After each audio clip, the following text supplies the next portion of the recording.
Assalamualaikum pemirsa Norma Kisah. Langit sore di Tulungagung tampak bersinar lembut. Ribuan jamaah sudah duduk rapi, laki-laki dan perempuan terpisah, menunggu Gus Ikdam muncul di atas panggung. Kajian kali ini digelar terbuka, di lapangan besar, dengan pengeras suara yang terdengar sampai ke kampung sebelah. Di antara kerumunan, para santri sibuk mengatur barisan, sementara tim dokumentasi mempersiapkan live streaming.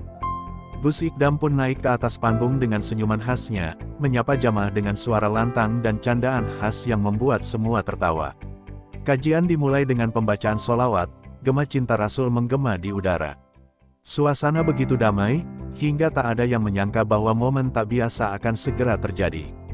Tiba-tiba, beberapa santri di barisan belakang melihat sesuatu yang mencolok, seorang perempuan bule, tinggi, rambut pirang kemasan, dan mengenakan gamis putih serta jilbab satin biru muda. Dia ditemani seorang penerjemah lokal. Langkahnya anggun, pandangannya tenang. Beberapa pria mulai saling cubit, memastikan ini bukan mimpi. Seisi lapangan mendadak tenang, pandangan semua mata mengikuti sosok itu. Bahkan Gus Ikdam sempat menghentikan ceramahnya dan menoleh ke arah jamaah perempuan, lalu tersenyum tipis dan berucap, "Kok kayak malaikat sing melebu yo." Disambut tawa dan gemuruh takbir. Perempuan bule itu duduk di saf depan jamaah perempuan, tepat di belakang pembatas. Namanya Elena Papadakis, seorang peneliti budaya dari Yunani. Dia mengaku sudah lama tertarik dengan Islam dan selama 3 bulan terakhir mengikuti kajian-kajian di berbagai negara. Hingga akhirnya, lewat YouTube, ia mengenal Gus Ikdam. Elena merasa ada sesuatu yang berbeda dalam cara Gus Ikdam menyampaikan ilmu. Bukan hanya isi ceramahnya, tapi juga kehangatan dan getaran spiritual yang ia rasakan, bahkan lewat layar. Maka, ia pun memutuskan untuk terbang langsung ke Indonesia dan mendatangi kajian Gus Ikdam tanpa membuat pengumuman apa-apa. Santri perempuan yang duduk di sebelahnya sempat bertanya dengan hati-hati lewat penerjemah, "Kamu Muslim?" Elena menjawab pelan, "Belum. Tapi saya mencari cahaya." Jawaban itu membuat bulu kuduk berdiri. Bahkan santri-santri laki-laki yang mendengar lewat kabar bisik-bisik mulai salah fokus dengan wajah Elena. Tak butuh waktu lama, wajah Elena tersebar ke media sosial lewat story dan video TikTok. Captionnya pun menggelegar, "Bule Yunani cari hidayah di kajian Gus Ikdam." Setelah kajian berjalan sekitar 1 jam, Gus Ikdam tiba-tiba meminta mikrofon cadangan dan berkata, katanya ada tamu spesial, "Wong adoh teko Yunani." Masya Allah, coba dikasih mic, biar tas sapa. Semua jamaah bersorak. Seorang santri perempuan memberikan mikrofon ke Elena. Tangannya sempat gemetar, tapi senyumnya tidak luntur. Dengan suara lembut dan logat asing, Elena berkata, "Assalamualaikum, saya Elena dari Yunani. Saya sangat terharu bisa berada di sini. Hati saya merasa damai." Semua langsung gemuruh, para pria berteriak, "Masya Allah." Gus Ikdam tertawa, lalu berkata, "Iki lo, wong adoh nyang-nyang no kajian, kok kowe sing cedek malah males."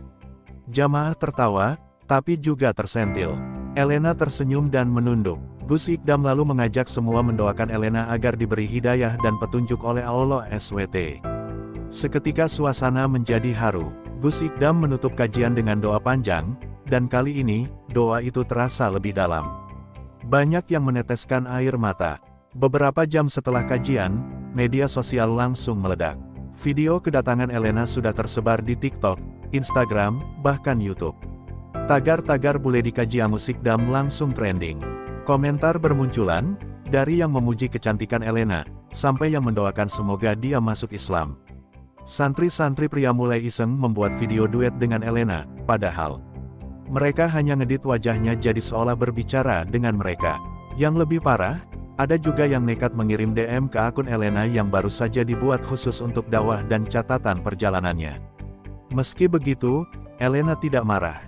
Ia justru bersyukur karena banyak yang menyambutnya dengan cinta dan harapan baik. Ia juga mengunggah foto dirinya bersama santri perempuan dengan caption, "Disinilah saya merasa tenang."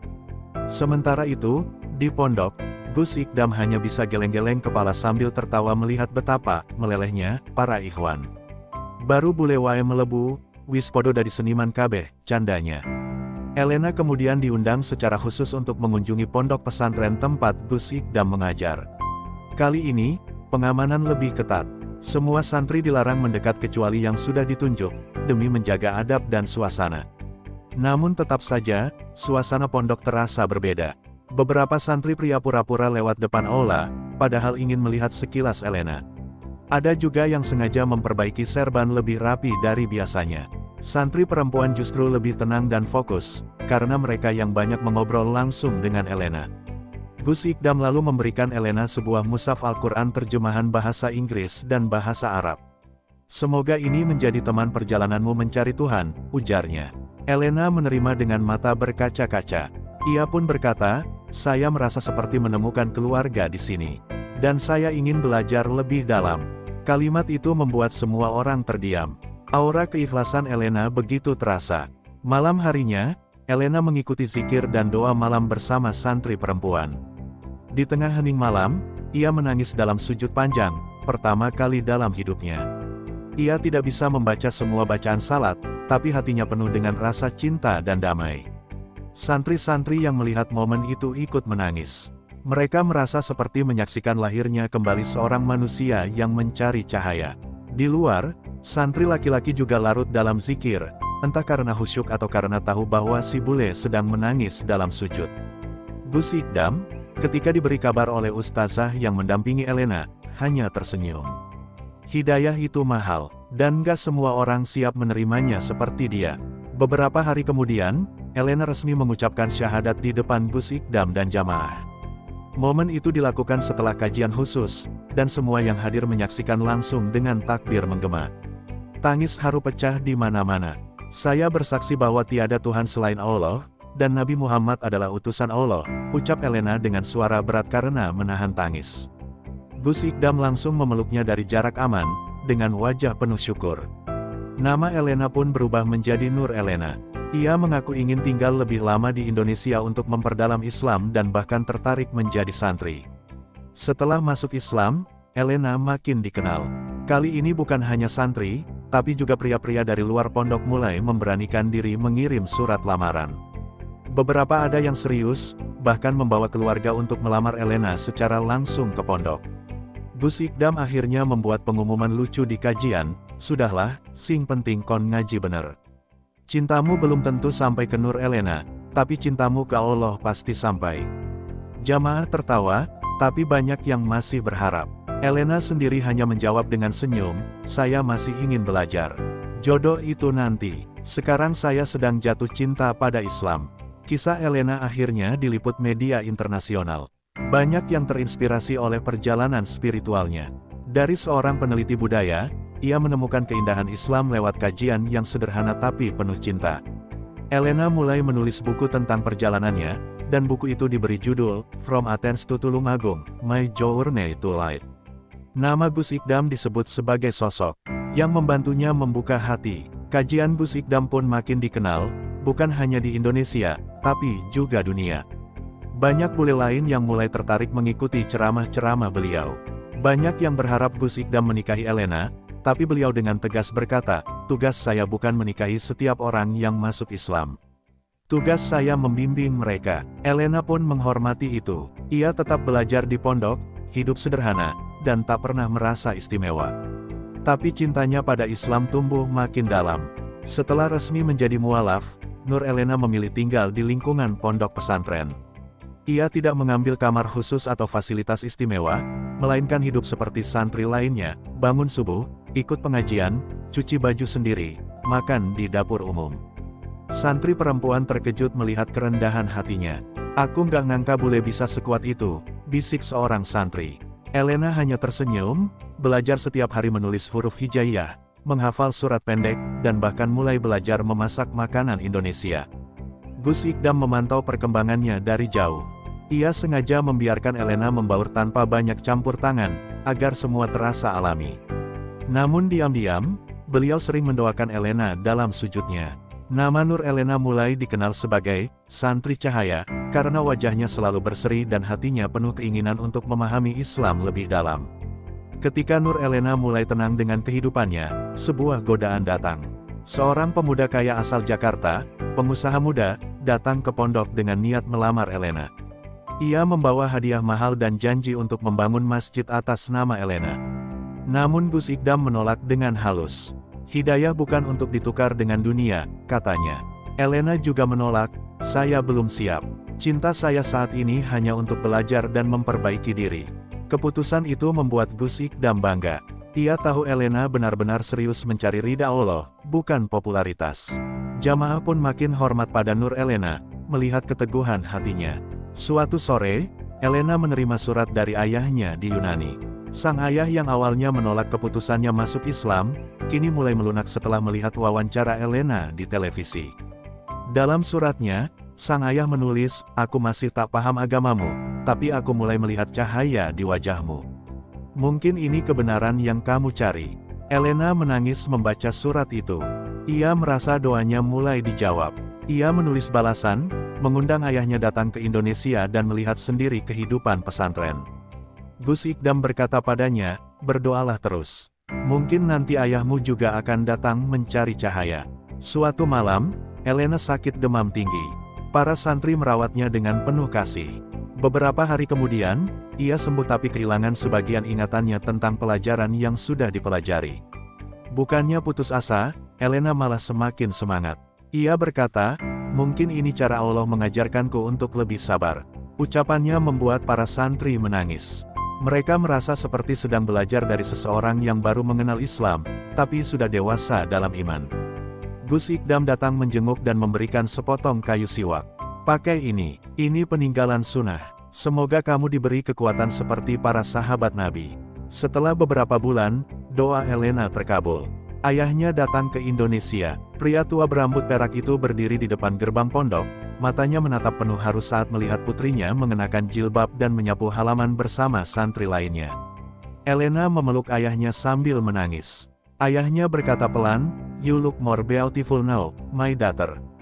Gus Ikdam pun menemui sang ayah, dan berbicara panjang lebar tentang Islam, cinta, dan kedamaian. Selama seminggu, sang ayah tinggal di sekitar pondok dan ikut beberapa kajian. Ia belum masuk Islam, tapi hatinya sudah mulai terbuka. Setelah menguasai dasar-dasar Islam dan bahasa Indonesia, Elena mulai diminta mengajar anak-anak kecil di kampung sekitar pondok. Ia mengajarkan doa-doa pendek, cerita Nabi, dan mengenalkan kata-kata bahasa Inggris. Anak-anak menyukainya. Mereka memanggilnya Ustazah Elena, dan sering membawakannya bunga liar dari ladang. Elena merasa sangat bahagia. Ia berkata, "Inilah arti hidup, memberi, bukan meminta." Gus Ikdam tersenyum melihat dari kejauhan. "Dulu kamu mencari cahaya, sekarang kamu justru menjadi cahaya bagi orang lain." Suatu malam Jumat, saat zikir bersama, Nur Elena terlihat menangis dalam keheningan. Setelah kajian, ia berkata pada Gus Ikdam, "Saya bermimpi Rasulullah. Saya tak melihat wajah beliau, tapi saya tahu itu beliau. Beliau memeluk saya dan berkata, 'Teruslah di jalan ini.'" Gus Ikdam mendengarkan dengan mata berkaca. "Kalau itu benar, kamu telah mendapat kehormatan besar.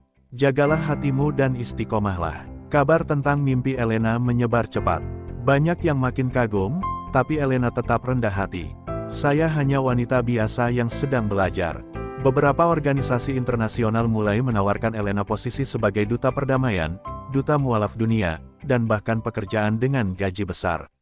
Namun ia menolak semuanya. "Saya bukan simbol, saya hanya penuntut ilmu," katanya. Bahkan ketika ada tawaran tinggal di hotel bintang 5 dengan segala fasilitas, Elena lebih memilih tinggal di pondok dengan kasur tipis dan kamar bersama. Keputusannya membuat banyak orang sadar bahwa kemuliaan bukan diukur dari popularitas atau harta, tapi dari keteguhan hati menjaga iman. Di suatu pagi yang cerah, sang ayah akhirnya meminta Gus Ikdam untuk membimbingnya mengucapkan syahadat. "Saya tak tahu apa yang membuat saya menangis setiap melihat anak saya sujud. Tapi saya tahu, ini agama yang suci," katanya. Saat ia mengucapkan syahadat, Elena memeluknya sambil menangis. Jamaah pun bertakbir, bahkan santri laki-laki yang biasanya cuek ikut meneteskan air mata. Kini Elena bukan hanya mendapat cahaya, tapi juga membawa keluarganya menuju cahaya. 1 tahun berlalu sejak Elena pertama kali datang ke kajian Gus Ikdam. Kini ia menjadi sosok inspiratif, bukan karena kecantikannya, tapi karena keteguhan dan ketulusannya. Banyak bule lain mulai berdatangan ke kajian Gus Ikdam, terinspirasi dari Nur Elena. Namun Elena tetap sederhana. Ia tetap menyapu halaman pondok, tetap makan bareng santri, dan masih suka menulis diari malam-malam. Di akhir tulisan diarinya, ia menulis, "Dulu aku mencari cahaya, ternyata cahaya itu bukan di luar, tapi di dalam hati yang tunduk kepada Allah. Kalau kamu mau, cerita ini bisa kita lanjutkan jadi novel penuh. Mau dibikin versi dramatis, romantis, atau spiritual mendalam." Setelah setahun tinggal di pesantren, Elena mulai tertarik mempelajari kitab-kitab klasik Islam atau yang biasa disebut kitab kuning. Bahasa Arab yang awalnya terasa asing kini mulai bisa dipahami sedikit demi sedikit. Gus Ikdam meminjamkan sebuah kitab tafsir dan berkata, "Kalau kamu bisa memahami ini, berarti kamu sudah benar-benar siap jadi penerang untuk banyak orang." Elena mulai belajar siang malam. Santri lain pun ikut membantunya. Ia bahkan menuliskan arti setiap kata di balik kitab, mencatat penjelasan Gus Ikdam, dan membuat jurnal pribadi tentang tafsir Al-Quran yang menyentuh hatinya. Salah satu ayat yang membuat Elena menangis adalah tentang perempuan mulia dalam Islam. Ia teringat masa lalunya di Eropa, dunia bebas yang penuh kebingungan. Kini, ia merasa hatinya seperti diikat oleh kehangatan Islam, bukan dibatasi, melainkan dijaga. Saat semuanya terasa damai, ujian datang kembali. Ibunda Elena yang tinggal di Yunani jatuh sakit. Elena pun harus pergi meninggalkan pondok sementara untuk menjenguk sang ibu. Perpisahan itu membuat seluruh santri dan Gus Ikdam bersedih. Namun Elena berjanji, "Saya akan kembali. Saya tidak akan meninggalkan cahaya yang telah Allah beri." Ia terbang ke Yunani dan mendapati ibunya kritis. Di sisi ranjang rumah sakit, Elena membacakan surah-surah pendek dengan suara lembut. Air mata sang ibu menetes, seolah tersentuh. Beberapa hari kemudian, ibunya wafat dengan tenang. Elena mengazani ibunya meski belum sempat bersyahadat. Tapi ia yakin, kebaikan ibunya akan mendapat balasan dari Allah.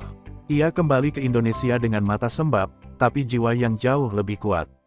Kisah Nur Elena bukan hanya menginspirasi jamaah dan santri, tapi juga menyentuh hati seorang pemuda sederhana yang diam-diam selalu membantu Elena, Ahmad, santri senior yang jujur dan lembut. Ia menghadap Gus Ikdam dengan wajah tegas tapi gugup. "Saya ingin melamar Nur Elena, kalau diizinkan." Gus Ikdam memanggil Elena dan menyampaikan dengan bijak. Elena tak menjawab langsung. Ia meminta waktu istihoroh selama seminggu. Dalam doa dan mimpi, Elena merasa tenang saat melihat Ahmad. Ia teringat tutur katanya yang lembut dan kesetiaan diam-diamnya. Akhirnya, Elena menerima lamaran itu. "Bukan karena dia sempurna, tapi karena aku ingin berjalan di jalan ini bersama orang yang sabar dan tulus," katanya. Santri pun bersorak bahagia. Hari pernikahan Elena dan Ahmad digelar di halaman pondok, sederhana namun penuh keberkahan. Tidak ada gaun mewah atau pesta glamor. Elena mengenakan mukena putih dan Ahmad memakai baju koko lusuh, tapi wajah mereka bersinar seperti pengantin surga. Gus Ikdam sendiri yang menjadi penghulu. Saat ijab kabul dibacakan, banyak yang menangis haru. Tak sedikit jamaah pria yang dulu terpesona oleh kecantikan Elena kini menunduk, menyadari bahwa wanita itu telah menjadi istri sah seorang santri biasa, tapi luar biasa di mata Allah. Pernikahan mereka menjadi simbol bahwa cinta dalam Islam bukan tentang harta, rupa, atau status, tapi tentang iman, kesetiaan, dan cita-cita menuju surga bersama. Beberapa tahun berlalu, Elena kini menjadi ibu dari 2 anak. Ia dan Ahmad mengajar di pondok, memperluas pendidikan untuk santri perempuan, dan membuka kelas khusus bahasa Arab Inggris untuk para mualaf asing yang datang ke pesantren. Gus Ikdam bangga melihat perjalanan mereka. "Kamu bukan lagi pencari cahaya, Elena. Kamu adalah lentera itu sendiri," katanya saat mengisi kajian spesial bertajuk "Perempuan Penjaga Cahaya". Nama Nur Elena dikenang di banyak tempat, tapi ia tetap sederhana. Di musola, ia duduk paling belakang. Di dapur, ia tetap memotong bawang bersama santri. Ia tidak ingin dipuja, hanya ingin dikenang sebagai wanita yang menemukan Allah dan tak pernah melepaskannya.